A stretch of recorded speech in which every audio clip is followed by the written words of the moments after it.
أما بعد فأعوذ بالله من الشيطان الرجيم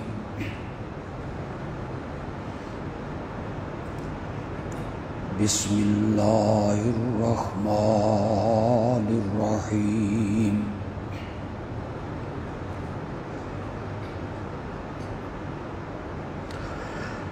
إن الله وملائكته يصلون على النبي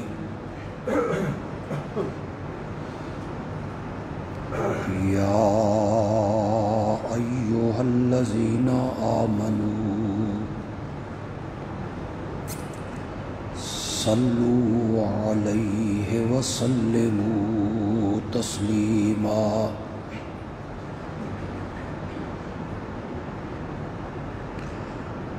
اللهم صل على سيدنا ومولانا محمد النبي الأمي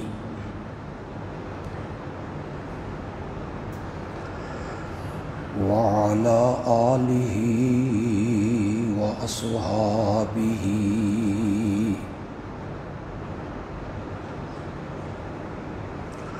وبارك وسلم ثم صل عليه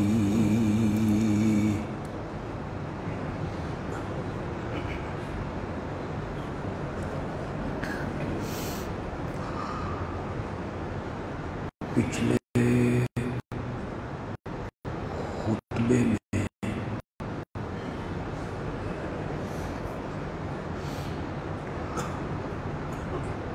اس عنوان پر گفتگو ہوئی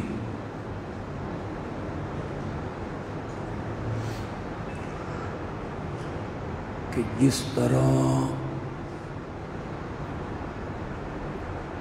والدین کے اولاد پر حقوق ہیں،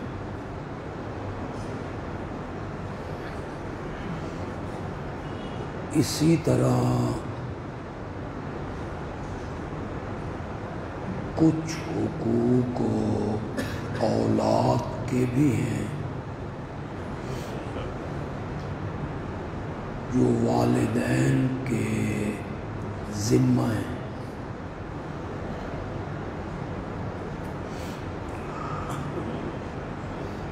ان حقوق میں سب سے اہم اور سب سے ضروری حق جو ہے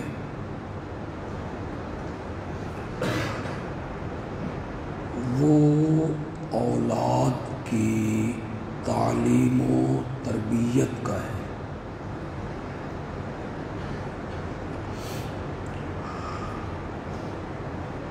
کہ اپنی اولاد کی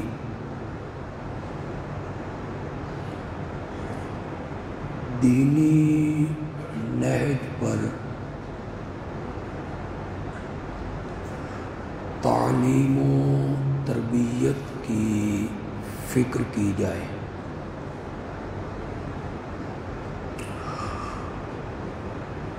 اور اس بگڑے ہوئے معاشرے میں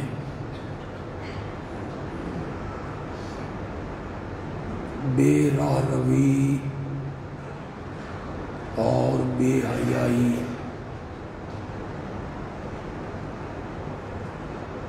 نیم برہنگی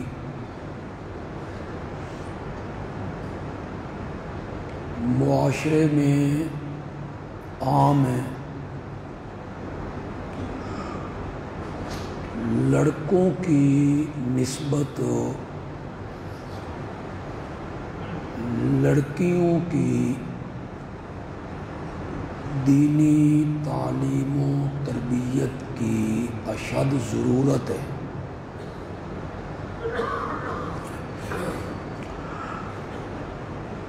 آج کی بیٹی نے کل ماں بننا ہے،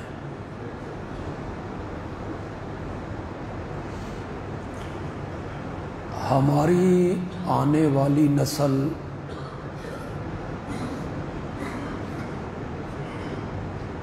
اس کی گود میں پلنی ہے۔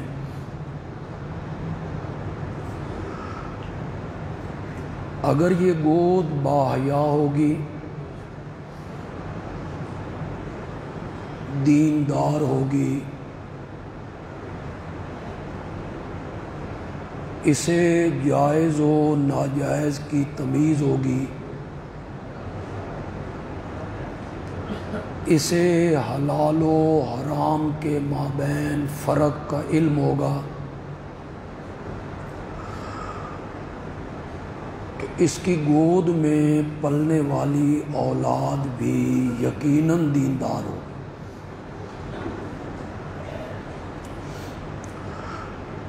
پچھلے خطبے میں میں نے حضرت سیدنا حسن رضی اللہ تعالی عنہ کا ذکر کیا۔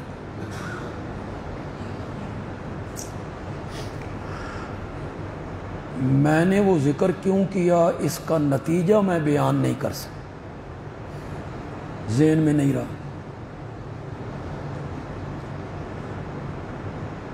حضرت حسن رضی اللہ تعالی عنہ کا ایثار، انکساری، عاجزی، دنیا کی دولت، حکومت سے بے رغبتی، گھر میں آئی ہوئی حکومت کو، خلافت کو صرف اس وجہ سے چھوڑ دینا کہ میری وجہ سے اگر مسلمان متحد ہو جائیں، ایک ہو جائیں، اتحاد ہو جائے تو میں چپ کر کے مدینے چلا جاتا ہوں۔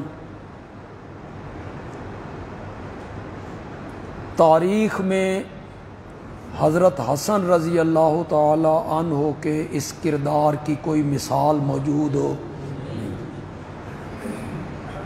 بے مثال ہیں اس میں۔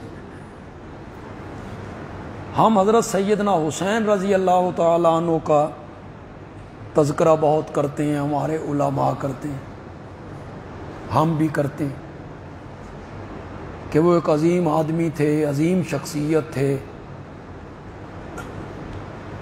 نتیجہ میں یہ نکالنا چاہتا تھا کہ حسنین کریمین تب بنے تھے جب گود فاطمہ کی ملی تھی۔ کہنا میں یہ چاہتا تھا کہ گود سیدہ فاطمہ کی ہے رضی اللہ تعالی عنہ، اس گود میں انہوں نے پرورش پائی، سیدہ کی تربیت تھی، تعلیم تھی، تو پھر ان میں ایثار، قربانی، انکساری، عاجزی، دنیا سے بے رغبتی، بے لوث ہونا، بے غرض ہونا، یہ ساری خوبیاں اللہ نے ان میں اکٹھی کر جمع کر۔ اس دور میں لڑکوں اور بچوں کی تعلیم و تربیت کی بھی ضرورت ہے کہ آپ ان پہ نظر رکھیں، کہاں جاتے ہیں، ان کی سوسائٹی کیا ہے، ان کی اٹھک بیٹھک کن بچوں کے ساتھ ہے، یہ اس وقت کہاں گئے، یہ نظر رکھیں۔ لیکن بچوں کی نسبت ہمارے اس معاشرے میں اور دور میں بیٹیوں اور لڑکیوں اور بچیوں کی دینی تعلیم و تربیت کی انتہائی ضرورت ہے۔ اس کا آپ انتظام کریں، اس کی فکر کریں۔ آپ لوگ دیکھیں، جاہلیت میں آپ سورۃ نحل پڑھیں، جاہلیت کا ایک نقشہ قرآن نے کھینچا ہے کہ مشرکین میں سے کسی کو اگر بیٹی کی اطلاع دی جاتی کہ تیرے ہاں بیٹی کی پیدائش ہوئی ہے تو اس کا چہرہ سیاہ پڑ جاتا تھا، اندر ہی اندر وہ گھٹتا رہتا تھا، پریشان ہے، غمگین ہے، سوچتا ذلت برداشت کر کے اسے زندہ رہنے دوں کہ کل کسی کو داماد بنانا پڑے گا، یا گڑھا کھود کے اسے زمین میں دفن کر دوں۔ کچھ قبیلے ایسے تھے جو بیٹیوں کو زندہ قبروں میں گاڑ دیتے تھے۔ ایک آدمی نے اس کا تذکرہ میرے آقا کے سامنے کیا تو میرے آقا کی آنکھوں میں بھی آنسو آ گئے کہ جب میں نے اسے گڑھے میں ڈالا تو اس نے مجھے کس طرح بابا بابا کہا تھا، میری منتیں کس طرح کی تھی، لیکن مجھے کوئی ترس نہ آیا، میں نے مٹی ڈال دی۔ یہ مشرکین کا وتیرہ بیان کیا ہے قرآن نے، کیوں کیا ہے؟ یہ سبق دینے کے لیے کہ بیٹیوں کی پیدائش کو منحوس ہو نہیں سمجھیں، اسے باعث نحوست نہ سمجھیں کہ بیٹیوں کی پیدائش پر آپ کے چہرے لٹک جائیں۔ جس معاشرے سے ہم گزر رہے ہیں، اس میں میرا گھرانہ ہو یا آپ کا گھرانہ ہو، علماء کا گھرانہ ہو یا غیر علماء کا گھرانہ ہو، نمازی لوگ ہوں یا بے نماز لوگ ہوں، تبلیغی ہوں یا غیر تبلیغی ہوں، دیندار کہلانے والے ہوں یا بے دین لوگ ہوں، سچی بات یہ ہے کہ جس خوشی اور مسرت کا اظہار ہم بیٹوں کی پیدائش پر کرتے ہیں، اس خوشی اور مسرت کا اظہار ہم بیٹیوں کی پیدائش پر نہیں کرتے۔ کبھی کسی نے مٹھائی بانٹی بیٹی کی پیدائش پر؟ کبھی کھل کے اس کا عقیقہ کیا کسی نے؟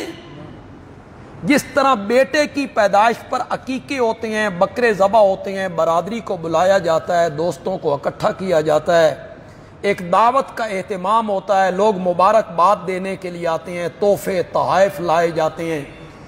سچی سچی بات دیکھیے، سوچئے، گریبان میں جھانکیے، کیا بیٹی کی پیدائش پر اس طرح کا رویہ، خوشی کا، مسرت کا، دعوت کا، مٹھائی کی تقسیم کا ہم نے کبھی کیے؟ تو کیا وہ وتیرہ اور وہ عادت جہالت والی، مشرکین والی، کیا ہمارے اندر بھی سرایت نہیں کر رہی ہے؟ اگرچہ ہم گڑھے میں تو انہیں نہیں دفن کر رہے ہیں، اس کا آواز کم کریں جی، گڑھے میں دفن تو ہم انہیں نہیں کر رہے ہیں، لیکن اس طرح کی خوشی کا اظہار بھی ہم نہیں کر رہے۔ آپ کے کسی کزن کے ہاں ایک بیٹی کی پیدائش، دو بیٹیوں کی پیدائش، 3 کی، 4 کی، لگاتار چوتھی بیٹی پیدا ہو جائے تو آپ ان کے گھر جا کے کیا کہتے ہیں؟ مبارک ہوئے بھائی، اللہ تین دھی دیتی ہے۔ خاص کر ہماری عورتوں میں یہ زیادہ عادت ہے، اللہ دی مرضی بھائی، یعنی تعزیت ہو رہی ہے، اس بیٹی کی پیدائش پر تعزیت کا اظہار ہو رہا ہے، اللہ دی مرضی بھائی، چوتھی بیٹی آپ کے گھر میں ہو گئی ہے۔ تو ہمارے ہاں بھی بیٹی کی پیدائش کو بیٹے کی پیدائش کی طرح باعث مسرت نہیں سمجھا جاتا، اسے ختم کیجئے۔ یہاں جو نوجوان بیٹھے ہو جن کی ابھی شادیاں نہیں ہوئی یا نئی نئی شادیاں ہوئی ہیں، کیسے بڑھ چڑھ کے بیوی کو کہتے ہو مجھے تو پہلا بیٹا چاہیے، اس کے اختیار میں ہے، اس کے بس میں ہے بیٹا دینا تجھے۔ کئی لوگ، کئی گھرانوں میں اس پر طلاقیں ہو گئیں، 2-3 بیٹیوں کی پیدائش کے بعد طلاقیں ہو گئیں، اس کو طلاق دے دی جائے۔ ایک خبر پڑی دروغ برگردن راوی کے اسپتال میں، ایک عورت نے بچی کو جنم دیا اور جنم دینے کے کچھ دیر بعد وہ وہاں سے بھاگ کھڑی، نرسوں نے اور عملے نے پکڑا کہ کیا بات ہے، وہ کہلے مجھے وہ قتل کر دے گا۔ کہ کون؟ کہ میرا شوہر۔ اس نے کہا اس دفعہ بیٹی پیدا ہوئی تو میں تجھے قتل کر دوں۔ اب بیٹی کی پیدائش پہ اس عورت کا کیا قصور؟ کتنی بڑی جہالت ہے، پڑھے لکھے لوگ ہو، تم تو کہتے ہو ہم تعلیم یافتہ لوگ ہیں. تعلیم یافتہ لوگوں کا یہی رویہ ہوتا ہے. میڈیکل سائنس کیا کہتی؟ میڈیکل سائنس کا کیا فیصلہ ہے؟ بیٹے کا پیدا نہ ہونا اس میں قصور عورت کا نہیں ہے، قصور تیرا ہے. کمی ہے تو تجھ میں. سزا تو اپنی بیوی کو دینا چاہتا ہے، عورت کو دینا چاہتا ہے کہ بیٹی کیوں پیدا ہو رہی ہے. بیٹی کی پیدائش کو منحوس سمجھا جا رہا ہے، جبکہ بیٹیاں رب کی رحمت ہیں.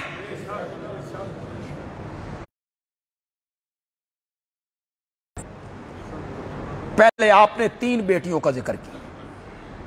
ترمذی کی غالباً حدیث کہ جس میرے امتی کے گھر 3 بیٹیاں ہوئیں، اس نے انہیں پالا، پھر ان کی تعلیم و تربیت کا انتظام کیا ہے، پھر اچھی جگہ رشتہ دیکھ کر ان کی شادی کر دی. پتہ نہیں انہیں کیا سوجی، انہوں نے فوراً سوال کر دیا یا رسول اللہ جس کی 2 بیٹیاں ہوں. فرمایا 2 بیٹیوں کا باپ بھی جنت میں جائے. میری ماں نے کہا جس کی 1 بیٹی ہو. اب ایک عورت کتنی آسانیاں پیدا کروا رہی ہے عورت وہ، لیکن امت کے لیے آسانیاں پیدا ہو رہی ہیں. جس کے یہاں 1 بیٹی ہو، فرمایا 1 بیٹی کا باپ بھی جنت میں جائے گا. اب ایک اور حدیث سنیے گا، سر دھنیے گا، بڑی حوصلہ افزا ہے، مزیہ.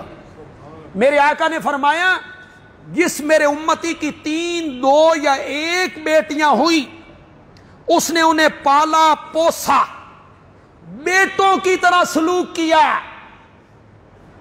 تعلیم و تربیت کا انتظام کیا، اور اچھی جگہ رشتہ دیکھ کر ان کی شادی کر دی. ان بچیوں کا باپ قیامت میں میرے ساتھ کھڑا ہوگا.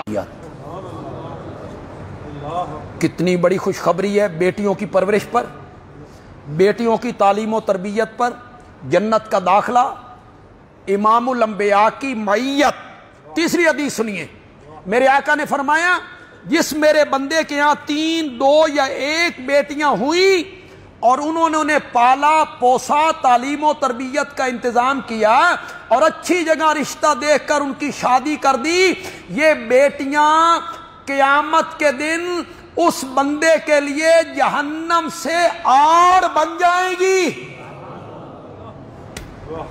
یہ بیٹیاں اپنے والدین کو جہنم میں نہیں جانے دیں، آڑ بن جائیں. ایک عورت 2 بیٹیوں کے ساتھ ام المومنین سیدہ عائشہ صدیقہ رضی اللہ تعالی عنہ کے پاس آئی کہ بھوک بڑی لگی ہے تو کچھ چیز ہو تو خیرات کریں. نبوت کے گھر میں بھی کیا ہوتا، حضرت عائشہ کہتی ہیں میرے گھر میں 2 کھجوریں پڑی تھیں، میں نے وہ دونوں کھجوریں اٹھا کے اسے دے. اس نے 1 کھجور ان 2 بیٹیوں میں تقسیم کی، خود بھی بھوکی تھی، بیٹیوں نے فوراً کھا لی. دوسری کھجور جب کھانے لگی نا تو بیٹیوں نے طلب کی نگاہ سے سبب بن جائیں گی.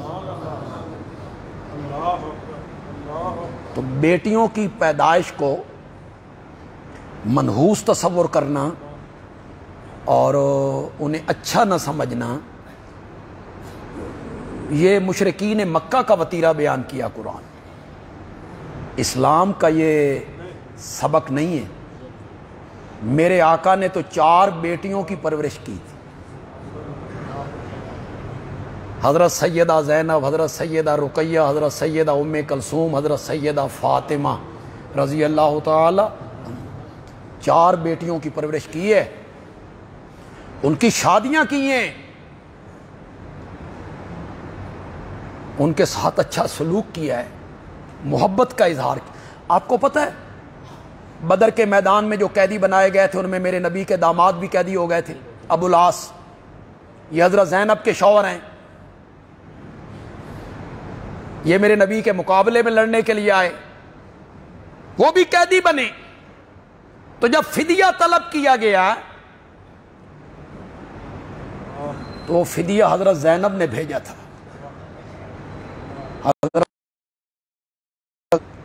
اور اس فدیے میں وہی ہار بھیجا جو ان کی والدہ حضرت خدیجہ نے شادی کے موقع پہ انہیں پہنایا تھا۔ تو میرے نبی اس ہار کو دیکھ کے رو پڑے، اور آپ نے صحابہ سے کہا اگر تمہاری اجازت ہو تو میں یہ ہار اپنی بیٹی کو واپس کر دوں، اچھا نہیں لگ رہا ہے کہ میں اپنی بیٹی سے وہ ہار واپس۔ تو بیٹیوں سے محبت کا اظہار کیا، بیٹی کو عزت عطا کی، بیٹی کو عظمت عطا کی، ماتھے کو بوسہ دیا، چوما، اور اپنی چادر بچھا کے بیٹی کو اس پر بٹھا۔ تو بیٹیوں کی پیدائش کو منحوس نہیں سمجھ۔ ہمارے ہاں ہمارا معاشرہ ایسا ہے، مجھے شہریوں کا تو پتہ نہیں ہے، یہاں تو چونکہ تعلیم کا ذرا زیادہ زور ہوتا ہے، حالات بدل گئے ہیں، اور ہر ایک کو اپنے حق کا بھی پتہ چل گیا ہے۔ دھیاں یہ کیوں امتیازی سلوک ہے بیٹوں کے ساتھ اور بیٹیوں کے ساتھ؟ شریعت نے اس سے منع کی، شریعت نے یہ کہا کہ بیٹیوں کے ساتھ بھی وہی سلوک کرو، وہی پیار، وہی محبت، وہی عزت جو اپنے بیٹوں کو دیتے۔ تو بیٹیوں کی تعلیم اور تربیت دینی نہج پر اس معاشرے میں جہاں سے ہم گزر رہے ہیں انتہائی ضروری۔ یہ جو ہمارے ہاں ایک تصور ہے کہ عالم بنے گا مرد بنے گا، حافظ بنے گا مرد بنے گا، قاری بنے گا مرد بنے گا، مفسر، محدث یہ مرد ہی بن سکتا ہے۔ عورت کا کیا کام؟ یہ گھر کے برتن دھوئے، کپڑے دھوئے، فرش کی صفائیاں کرے، بچے پالے، اسے لکھانے پڑھانے کی کیا ضرورت ہے؟ پہلے دور میں تو خیر اس کی ضرورت سمجھی نہیں جاتی۔ جس دور میں ہم نے تعلیم حاصل کی ہے مدارس میں، لڑکیوں کا کوئی مدرسہ ہوتا ہی نہیں، کوئی مدرسہ نہیں، اس طرف توجہ نہیں تھی، علماء کی بھی توجہ نہیں تھی۔ وہ محلے میں کوئی عورت، بوڑھی عورت قرآن پڑھاتی ہے، ناظرہ وہاں بھیج دیا، چلو قرآن پڑھ۔ وہ جس طرح قرآن پڑھاتی تھی وہ بوڑھی عورت، سبحان اللہ، اس بیچاری کو جس طرح آتا تھا وہ علم آگے منتقل کر دیتی۔ میں کہا کرتا ہوں کہ جس طرح وہ قرآن پڑھاتی تھی، کبھی جبریل وہ قرآن سن لے تو جبریل بھی کانوں کو ہاتھ لگا کے بھاگ جائے، بھئی او قرآن نہیں جڑا میں لے کے آئے۔ وہ بیچاری کو جس طرح پڑھانا آتا تھا اس طرح اس نے پڑھ دیا۔ چلو مجہول ہی پڑھو، وہ بوڑھی عورتیں تو مجہول پڑھتی تھی، الحمدو اہدنا الصراط غیر المغضوب تو مجہول پڑھتی۔ ان کے سامنے جب آپ معروف پڑھیں گے الحمدو اہدی غیر، غیر نہ غیر، تو وہ بوڑھی عورتیں کہیں گی تو پڑھ دی غلط پئی، اے غیر نہیں بلکہ غیر ہے۔ وہ بوڑھی عورتیں مانتی نہیں، وہ نئی بچیوں کو جو معروف پڑھتی ہیں انہیں کہتی ہیں تم غلط پڑھ رہی ہو۔ تو اس میں کا وتیرہ یہ تھا، کسی عورت قرآن پڑھا رہی ہے محلے میں، اس سے قرآن پڑھ لیا، زیادہ سے زیادہ کہیں جا کے تعلیم الاسلام پڑھ لیا، یا بہت بڑی کتاب تھی تو بہشتی زیور۔ اللہ اللہ خیر صلی اللہ، اس کے بعد عورت کی تعلیم کیا ہو گئی؟ مکمل، رواج ہی نہیں تھی۔ بچیوں کے مدارس ہی نہیں تھے، ان کی تعلیم و تربیت کا کوئی انتظام نہیں تھا۔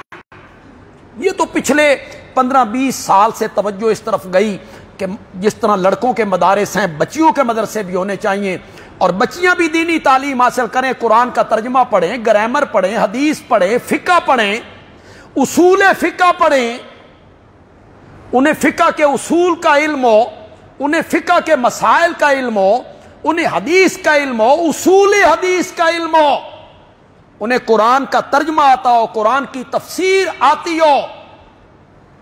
تو میرا خیال یہ ہے، اور آپ یقیناً اتفاق کریں گے، کہ اگر ایک مرد عالم ہو سکتا ہے تو ایک عورت بھی عالمہ، وہ عالمہ کیوں نہیں ہو سکتی؟ ہم تاریخ میں دیکھتے ہیں تو بڑی بڑی ہمیں عورتیں نظر آتی ہیں جنہوں نے حدیث تک کی کتابیں املا کی ہیں، یا ان کے والد عالم تھے اور والد لکھواتے چلے جاتے تھے اور بیٹی لکھتی چلی جاتی، انہوں نے امت پہ احسان کیے۔ ایسی ایسی تاریخ میں عورتیں ہمیں ملتی۔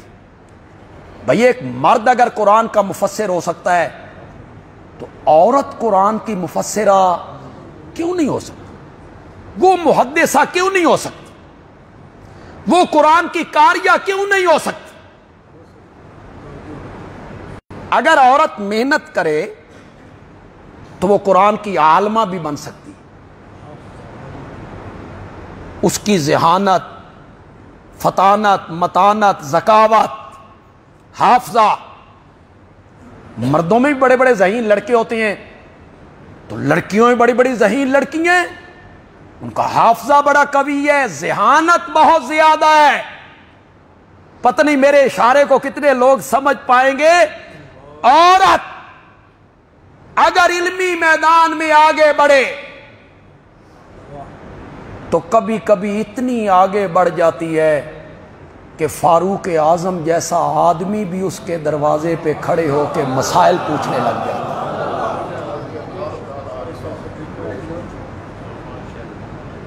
وہ صحابہ کے متعلق کہتی ہے، یہ جملہ اس نے ایسے کس طرح کہہ دیا؟ میں آئندہ جمعہ اس پہ روشنی ڈالوں گا انشاءاللہ۔ اسے آ کے بتایا جاتا ہے ابن عمر یوں کہتے ہیں کہ نبی اکرم صلی اللہ علیہ وسلم نے یوں کہا ہے، تو وہ کہتی ہے نبی پاک یہ نہیں کہہ سکتے۔ کیف یقول رسول اللہ صلی اللہ علیہ وسلم، اللہ کے رسول یہ بات کیسے کہہ سکتے ہیں جو ابن عمر کہہ رہا ہے واللہ یقول، حالانکہ اللہ قرآن میں اس کے خلاف کہہ رہا ہے، تو نبی پاک قرآن کے خلاف کیسے کہہ سکتے؟ تو کبھی کبھی وہ ان کو جب آ کے بتایا جاتا ہے کہ ابن عمر یوں کہتے ہیں تو وہ کہتی ہیں وہ بھول گئے ہیں، وہ نبی پاک کی بات کو یاد نہیں رکھ سکے۔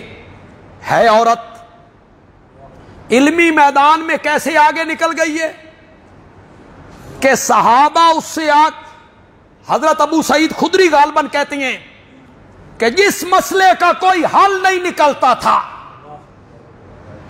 ہم ام المومنین عائشہ صدیقہ کے دروازے پہ جایا کرتے تھے، وہ اس کا حل نکال کے دیا کرتے۔ ایک عورت ہے لیکن قرآن فہمی میں قرآن پہ جو اس کی نظر ہے اس میں وہ اتنی آگے نکل گئی ہے کہ صحابہ اس کے دروازے پہ کھڑے ہو کر مسائل پوچھنے لگ جاتے ہیں۔ تو اگر عورت کی تربیت کی جائے، بچی کی تربیت کی جائے دینی نہج پر، ہماری بھی تو عورتیں ہیں۔ ہجرت والی رات میرے آقا چھپ چھپا کے اپنے گھر سے نکل آئے اور آئے حضرت سیدنا صدیق اکبر رضی اللہ تعالی عنہ کے دروازے پر، آ کے کہا کہ ہجرت کا حکم ہوں، تو میرے لیے کیا حکم ہے؟ آپ نے فرمایا ساتھ یہ بھی حکم ہوا ہے کہ تجھے ساتھ لے کے جاؤں. اللہ نے حکم دیا ہے. فریقین کی کتابوں نے لکھا, صرف اہل سنت کی کتابیں نہیں, فریقین کی کتابوں نے لکھا. اللہ نے حکم دیا ہے کہ میں ہجرت کے سفر میں تجھے اپنا رفیق بناؤں. کیوں بھائی لوگوں؟ میرے نبی کے گھر کا محاصرہ ہو گیا ہے, تلواریں لے کے کھڑے ہیں, باہر نکلیں گے قتل کر دیں گے. میرے نبی اللہ کی رحمت سے وہاں سے نکلنے میں کامیاب ہو گئے. اللہ نے مشرکین کو اندھا کر دیا, وہ دیکھ ہی نہ سکے. میرے نبی نکل آئے, میرے نبی نکل آئے. سچی سچی بات کرنا, یہ جو دشمنیوں والے لوگ ہیں, ان کے گھر پہ دشمن آ جائیں, چاروں طرف سے مکان کو گھیر لیں, اور وہ آدمی اندر محصور ہو جائے, باہر لوگ بندوقیں لے کے کلاشن کوفے لے کے کھڑے ہوں, اور کسی طریقے سے وہ وہاں سے نکل جائے, اپنے گھر سے نکل جائے, کسی چور دروازے سے نکل جائے, تو دشمنوں کے نرغے سے نکلنے کے بعد پھر وہ دوسرے دشمن کے گھر چلا جائے گا. بولو تو صحیح یار, بولو تو صحیح یار. تمہیں شرم نہیں آتی باتیں کرتے ہوئے کہ یہ نبی پاک کے مخالف تھے؟ تمہیں شرم نہیں آتی یہ کہتے ہوئے کہ یہ منافق تھے؟ میرے نبی اپنے گھر سے نکلے, اور کوئی آدمی بھی قاتلوں کے نرغے سے نکلنے میں کامیاب ہو جائے تو اسی کے گھر میں جائے گا جو اس کا سب سے گہرا دوست ہوگا. گہرے دوست کے گھر جائے, جس پر اعتبار بھی ہو, اعتماد بھی ہو. میرے نبی کو اعتماد بھی تھا, اعتبار بھی تھا سیدنا صدیق اکبر پر رضی اللہ. پتہ نہیں کس طرح کی باتیں کر لیتے ہو, سٹیج پہ آ کے, میک پہ آ کے, مجمع کے سامنے, فیس بکوں پہ. پتہ نہیں تمہارا ضمیر تمہیں کس طرح اجازت دے دیتا ہے کہ تم صدیق اکبر اور فاروق اعظم جیسے افراد کی بھی کردار کشی کرنے لگتے ہو, ان کے ایمان میں شک کرنے لگتے ہو, ایسے ایسے جملے بولتے ہو کہ اس زمین کو پھٹ جانا چاہیے, آسمان کو ٹوٹ جانا چاہیے, پہاڑوں کو اپنی جگہ سے ہٹ جانا چاہیے, ستاروں کو ٹوٹ کے زمین پہ آ جانا چاہیے. جتنے غلیظ اور گندے جملے. تم ان مقدس لوگوں اور پاگلو, پتہ نہیں آگے سننے والے کون ہیں, پتہ نہیں وہ کون ہیں جو داد بھی دے رہے ہیں, ہاتھ بھی بلند کر رہے ہیں. حضرت سیدنا صدیق اکبر اور حضرت سیدنا فاروق اعظم, ان دونوں ہستیوں کے لیے کوئی فضیلت میں حدیث نہ ہو, کوئی کارنامہ نہ ہو. ان کی فضیلت کے لیے ایک یہی بات کافی ہے کہ آج بھی وہ محمد کے سینے کے ساتھ موجود ہیں. تمہیں شرم نہیں آتی بات کرتے ہوئے؟ کس نے سلایا تھا؟ کس نے قبریں بنوائی تھیں؟ نبی پاک کی قبر منور کے ساتھ صدیق و فاروق کی قبریں کس نے بنوائی تھیں؟ حیدر کرار نے بنوائی تھی. کیوں تلوار سونپ کے سامنے نہیں آئے؟ حضرت علی کیوں تلوار اٹھا کے سامنے نہیں آئے کہ میں ان منافقوں کو اس حجرے میں محمد عربی کے ساتھ دفن نہیں ہونے دوں گا؟ کیوں نہیں آئے؟ اگر کسی مصلحت کی وجہ سے, جس طرح تم کہتے ہو, وہ سامنے نہیں آئے, تو جس مصلحت کی وجہ سے حضرت علی نے حیا کر لیا تھا اسی مصلحت کو سامنے رکھ کر تم بھی حیا کرو. تم حیا کیوں نہیں کرتے ہو؟ حضرت علی نے تو حیا کر لیا، تم کہتے ہو حیا کر لیا، چپ کر گئے. دفن ہو گئے حضرت ابوبکر بھی، دفن ہو گئے حضرت عمر بھی. ان کی اللہ اکبر. تم منافق کہتے ہو کہ انہوں نے اوپر سے کلمہ پڑھا، پھر انہیں خلافت کا سب کر لی، سیدہ فاطمہ کے گھر کو جلایا، سیدہ فاطمہ پہ انہوں نے ظلم کیے تھے. یہ منافق تھے. اور پاگلو قرآن پڑھو. یا ایھا النبی، اے میرے نبی، جاہد الکفار، جہاد کر. بولو یار. جاہد الکفار والمنافقین وماواہم جہنم. پڑھو قرآن. کافروں کا ٹھکانہ بھی جہنم ہے، منافقوں کا ٹھکانہ بھی جہنم ہے. قرآن کہتا ہے کافروں اور منافقوں کا ٹھکانہ جہنم ہے. ابو بکر و عمر تو اس وقت بھی جنت میں ہیں. تم کیسے کہتے ہو کہ وہ منافق ہیں؟ وہ تو اس وقت بھی جنت میں ہیں، بلکہ جس جگہ پہ ہیں جنت بھی اس پر قربان ہے. زندہ جبریل پر جو سید الملائکہ ہے، تمام نبیوں پر وحی لاتا رہا اور آسمانی کتابیں اتارتا رہا. زندہ جبریل پر رب کی اتنی رحمتیں نہیں اترتی جتنی قبر منور پر اترتی. وہ اس جگہ پہ ہیں جہاں رب کی رحمتیں نازل ہو رہی، رب کی رحمتوں کی برکھا اتر رہی. میرے آقا نے کہا تھا، مسجد میں داخل ہوئے، تمہیں بکواس کرتے ہوئے حیا بھی نہیں آتی. ایک ہاتھ حضرت ابوبکر کے کاندھے پر ہے، ایک ہاتھ حضرت عمر کے کاندھے پر ہے. اس طرح ہاتھ رکھ کے کون چلا کرتے ہیں؟ صرف دوست. ایک طرف حضرت ابوبکر کے کاندھے پر ہاتھ ہے، ایک طرف حضرت عمر کے کاندھے پہ ہاتھ ہے. مسکرا رہے ہیں. صحابہ اس منظر کو دیکھ کر مسرور ہوئے تو میرے آقا نے کہا، ہاں کذا، جس طرح تم مجھے اب دیکھ رہے ہو اسی طرح ہم قبروں سے اٹھائے جائیں گے. اس دن تمہیں پتا چلے گا کہ ابو بکر کون تھا. تم یوں ہی کہانیاں بناتے رہتے ہو.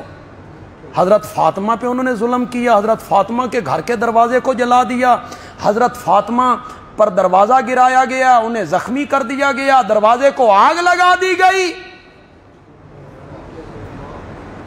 اور لوگو، ہم 15ویں صدی میں، میرے آقا نے کہا تھا خیر القرون قرنی ثم الذین یلونہم ثم الذین یلونہم، سب سے بہترین زمانہ میرا زمانہ ہے، پھر ساتھ والا، پھر ساتھ والا، پھر ساتھ والا، پھر ساتھ والا، پھر ساتھ والا. ہم کتنے دور آ گئے. اور وہ کیا تھا؟ خیر القرون.